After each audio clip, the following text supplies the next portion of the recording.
अऊज़ु बिल्लाहि मिनश शैतानिर रजीम। बिस्मिल्लाहिर रहमानिर रहीम।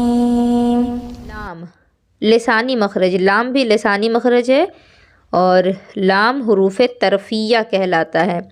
तरफ का माना होता है साइड यानी किनारा, तो लाम जो है वो साइड से अदा होता है, इसलिए इसको तरफिया कहेंगे। ज़ुबान का किनारा और ज़वाहिक से सनाया तक के मसूड़ों से अदा होता है। ये ज़वाहिक से सनाया क्या है, ये चीज़ मैं डिटेल में समझाऊंगी। अभी फ़िलहाल इसको याद कीजिए कि जो हमारे सामने वाले दांत हैं, मुंह में जो सामने वाले 6 दांत हैं, उन दांतों के मसूड़ों से ज़ुबान का किनारा टच होगा तो लाम का मखरज अदा होगा। आप में से हर कोई जब लाम बोलेंगी तो ज़ुबान का किनारा ऊपर के सामने वाले जो दांत हैं उन दांतों के मसूड़ों में टच होगा। आप खुद बोल करके देखें, आपको खुद महसूस होगा। लाम लाम लाम जब भी बोलेंगी ज़ुबान जो है वो सामने वाले दांतों के मसूड़ों में टच होगा। अगला है नून। नून भी लिसानी मखरज है, नून भी हर्फ तरफिया है। ज़बान का किनारा और अनियाब से सनाया तक के दांतों की जड़ों से, यहाँ दांतों के मसूड़ों था है ना, और यहाँ दांतों की जड़ है। ज़ुबान का किनारा और अनियाब से सनाया। अब ये अनियाब से सनाया का क्या मतलब है? ये जो अनियाब है ना, जो हमारे नोक वाले दांत हैं उसको अनियाब कहा जाता है। तो अनियाब से सनाया यानी सामने के जो दांत हैं उसमें से 2 को छोड़ दीजिए। सामने वाले जो 2 दांत हैं उनको छोड़ दीजिए। और 1 मिनट, 2 दांतों को जो छोड़ना है तो वो 2 दांत कौन से हैं? जैसे कि जब मुस्कुराते हैं या हंसते हैं, हम में से कोई भी जब हंसते वक्त जो दांत दिखते हैं ना, तो कहते हैं ना आमतौर पर कि बत्तीसी क्यों दिखा रहे हो। हंसते हैं जब मुंह खोल करके, तो हंसते वक्त जो सबसे लास्ट का दांत दिखता है वो दांत होता है ज़वाहिक, उसको छोड़ देना है।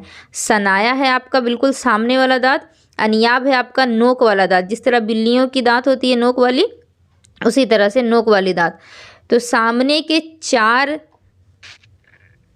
दांत, सामने के 6 दांत जो हैं, ज़ुबान का किनारा सामने वाले इन 6 दांतों के जड़ों से जब टच करेगा तो नून अदा होगा।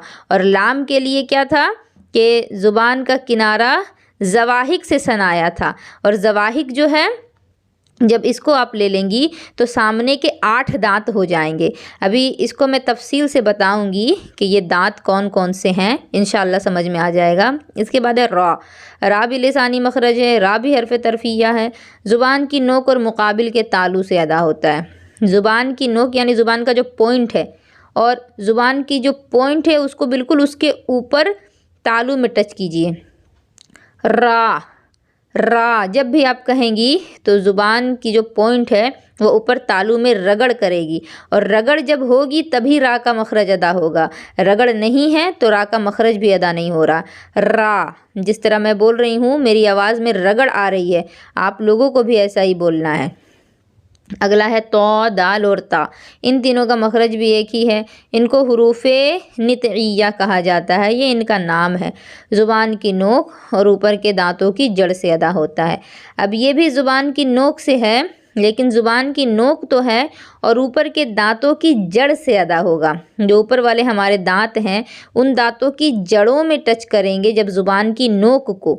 ऊपर ज़ुबान का किनारा था, कंफ्यूज नहीं होना है, ज़ुबान का किनारा ऊपर पड़ी है। अब ये ज़ुबान की नोक है, तो ज़ुबान की नोक को जब ऊपर के दांतों की जड़ों में टच करेंगे तो ता, दाल और तो अद बिल्कुल आसानी से अदा होगा।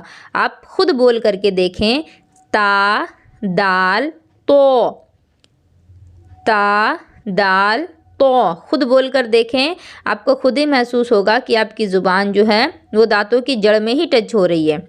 इसके अलावा ज़ो, ज़ाल और सा, इनको हुरूफ लसविया कहते हैं। ज़ुबान का सिरा और ऊपर के दांतों के अंदरूनी किनारे से अदा होता है। ज़ुबान का सिरा और ऊपर के दांतों के अंदरूनी किनारे मतलब क्या है? ज़ुबान का जो सामने वाला हिस्सा है, ज़ुबान का सामने वाला हिस्सा आपको ऊपर के दांतों में टच करना है। ऊपर के जो आपके दांत हैं उन दांतों का जो सामने वाला हिस्सा है, यानी जब ऊपर नीचे के दांत आपके टच करते हैं आपस में, मुंह जब आप बंद करके रखती हैं, ऊपर नीचे के दांत जब टच करते हैं तो जिस जगह दोनों दांत टच हो रहे हैं ना, वो है अंदर का किनारा। तो ज़ुबान को दांतों में टच करना है। अगर ऐसे नहीं समझ पा रही हैं तो ज़ुबान को हल्का सा बाहर निकालिए, ज़ुबान को हल्का सा बाहर निकालें और ज़ुबान के ऊपर दांतों को रखें और कहिए सा, ज़ाल, ज़ा। ज़ुबान हल्का सा निकाल के दांतों को ज़ुबान के ऊपर रखें, बिल्कुल आराम से ये मखरज अदा हो जाएगा, सा, ज़ाल और ज़ा। अगला है सौद, ज़ा और सीन, हुरूफ सफ़ीरिया कहते हैं। ज़ुबान की नोक और दोनों दांतों के अंदरूनी किनारे से अदा होते हैं। यहाँ पर ज़ुबान की नोक है, ज़ुबान की नोक यानी ज़ुबान का जो पॉइंट है, और दोनों दांतों के अंदरूनी किनारे यानी ऊपर के दांत नीचे के दांत, ये ऊपर नीचे दोनों के दांत और साथ में ज़ुबान। यानी अब आपको क्या करना है कि मुंह बंद जब आप करेंगी, ज़ुबान और ऊपर नीचे के दांत तीनों बिल्कुल टच करेंगे साथ में, तो उस वक्त आपका सौद, ज़ा और सीन अदा होगा। तीनों एक साथ टच होना चाहिए, ऊपर नीचे के दांत और ज़ुबान एक जगह पर। अगला है फ़ा, शफवी मखरज यानी होंठ का मखरज, ये होंठ में अदा, होंठ के हुरूफ हैं, होंठ से अदा होते हैं। ये है फ़ा, हुरूफ शफविया कहते हैं इनको, क्योंकि होंठ अरबी में होंठ का माना शफ़तैन होता है, उसी से ये शफवी बना, उसी से ये हरफ शफविया कहलाया। तो अब फ़ा का मखरज क्या है? ऊपर के दांतों के किनारे निचले होंठ के तर हिस्से से अदा होता है।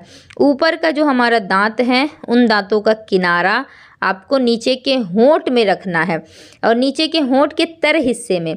आप जब फ़ा बोलेंगी, फ़ा जब आप बोलेंगी तो आपको खुद ही महसूस होगा कि ऊपर वाले दांत आपके नीचे वाले होंठ में लग रहे हैं और नीचे वाले होंठ के अंदर साइड लग रहे हैं। यानी मुंह बंद करते हैं तो होंठ जो हमारा अंदर होता है उस जगह आपके जो दांत है वो टच करेंगे।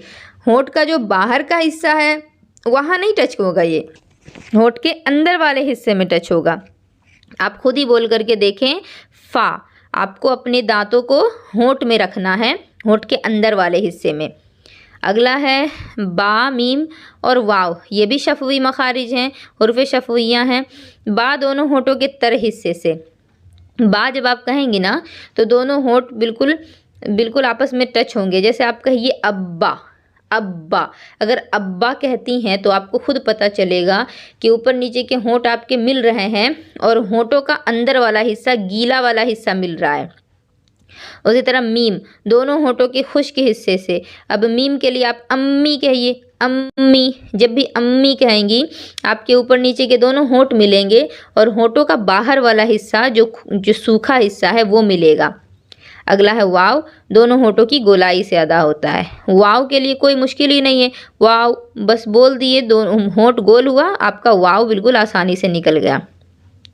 अगला है जौफ़ी मखरज, जौफ़ का माना होता है पेट, यानी पेट से कौन कौन सी आवाज़ आती है? तो हुरूफ मद्दा, अलिफ, वाव और या। आपसे कहा जाएगा हुरूफ मद्दा कौन है? तो अलिफ, वाव और या हैं। जौफ़े दहन यानी मुंह का जो बिल्कुल खाली हिस्सा होता है, जहाँ से आपको किसी दूसरे चीज़ की ज़रूरत ही नहीं पड़ेगी, बिल्कुल खाली हिस्सा यानी मुंह का खुला, मुंह का खाली हिस्सा। जैसे अगर आप कहेंगी ना अ व य, जब भी आप कहेंगी इनमें से कुछ भी तो आपको महसूस होगा कि ना ही आपकी ज़ुबान हिल रही है ना ही आपके दांत हिल रहे हैं, बस हवा के साथ ये निकल जा रहा है। इसीलिए इनको ये जौफ़ी मखरज कहा जाता है, यानी बिल्कुल खाली जगह से अदा हो जाते हैं। अगला है खिशूम, यानी नाक का बांसा। नाक से आवाज़ जब आती है तो उसको खिशूम कहते हैं। ये गुन्ना का मखरज है। तो गुन्ना जो होता है ये नून और मीम में पाया जाता है, और गुन्ना का जो मखरज होगा वो आपका नाक से ही अदा होगा। नाक से अगर नहीं बोलेंगी तो ये मखरज आपका दुरुस्त नहीं होगा। अब ये जो आप लोग ऊपर पढ़ी हैं ज़वाहिक, सनाया, अनियाब, सनाया, अब मैं ये आपको समझा दूँ। ये देखिए, ये हमारे मुंह का नक्शा है, ये हमारे दांत हैं, ठीक है। ये सामने वाले हमारे जो दो दांत हैं, बिल्कुल सामने के जो दो दांत हैं ना, उन दोनों को कहते हैं सनाया। और सनाया का उर्दू में मतलब होता है दो दांत। तो दो दांत का मतलब क्या हुआ? दो नीचे दो ऊपर, क्योंकि सिर्फ इतने ही दांत आपके नहीं हैं, ये नीचे के हैं तो इतना ही ऊपर से भी तो है। तो सामने के जो दो दांत हैं नीचे से और ऊपर से, इन चारों को कहेंगे सनाया। अब ये सामने वाले हो गए। अब इसके बाद ये आ गया, ये इसको रुबाई कहेंगे। और इधर से लेफ़्ट और राइट से जो है दोनों दांत, इन दोनों को रुबाई कहेंगे। अब ये दो ही नहीं हैं, इनके ऊपर भी एक दांत है और इनके ऊपर भी एक दांत है। इन चारों को मिला करके रुबाई कहेंगे। रुबाई का मतलब ही होता है चार, ये अरबी का लफ्ज़ है। इसके बाद नीचे की ओर जाएं, दाहिनी जानिब जाएं चाहे बाईं जानिब जाएं, तो ये हो गया नाब। एक लेफ़्ट साइड एक राइट साइड, ये हो गया नाब आपका। नाब का माना होता है नोक वाला, यहाँ लिखा भी है। तो आपका नीचे दो ऊपर दो, ये भी आपके चार हो गए, यानी नोक वाले दांत आपके चार हो गए। तो वहाँ जो लिखा है ना मखरज में अनियाब, तो ये नाब ही को लिखा है। जो रुबाई लिखा है तो इसी को लिखा है। सनाया लिखा है, ये सामने वाले दांतों को लिखा है। और ज़वाहिक लिखा है तो इस ज़ाहिक को लिखा है ज़वाहिक। नोक वाले दांत के बाद जो हमारा दांत है, ये राइट साइड हो लेफ़्ट साइड हो, दोनों तरफ से नीचे के दो ऊपर के दो, ये चार दांत जो हैं इनको ज़वाहिक कहते हैं। ज़ाहिक जो भी आप कहें, हंसने वाले दांत, यानी जब आप हंसेंगी मुंह खोलकर दांत दिखा के, तो इतने सारे दांत आपके दिखते हैं, सामने के इतने सारे दांत आपके दिखते हैं। बिल्कुल जिस तरह जाहिल लोग हंसते हैं, उस हंसने की बात यहाँ नहीं हो रही है। वो तो पूरा मुंह फाड़ कर हंसते हैं। जो बिल्कुल आराम से अच्छे तरीके से हंसा जाता है, तो इतने दांत आपके दिखेंगे, ये सारे के सारे दांत। अब जो मखरज आपका था सनाया से लेके ज़वाहिक तक, तो उसमें ये सारे दांत आ जाएंगे। इसके बाद ये ताहिन 1 2 3, नीचे दाईं जानिब 1 2 3 बाईं जानिब, तो नीचे 6 ऊपर 6, 6 6 12 दांत आपके ताहिन हैं, जो बड़े बड़े दांत हैं जिससे खाना पीसा जाता है। इसका नाम भी है पीसने वाले दांत, आप देख सकती हैं। इसके बाद है आपका लास्ट में नाजिज़, एक दाईं जानिब एक बाईं जानिब, नीचे से और ऊपर से भी। तो नाजिज़ भी आपका 4 है, पकड़ने वाला दांत। तो ये टोटल आपके दांत हो गए 32। अब जो मखरज में आपको लिखा गया है ज़वाहिक और सनाया रुबाई, इससे अब इंशाल्लाह आप लोग कंफ्यूज नहीं होंगी। ये आपका मखरज कंप्लीट हो गया है। इंशाल्लाह अब मखरज में आप लोगों को परेशानी नहीं होगी।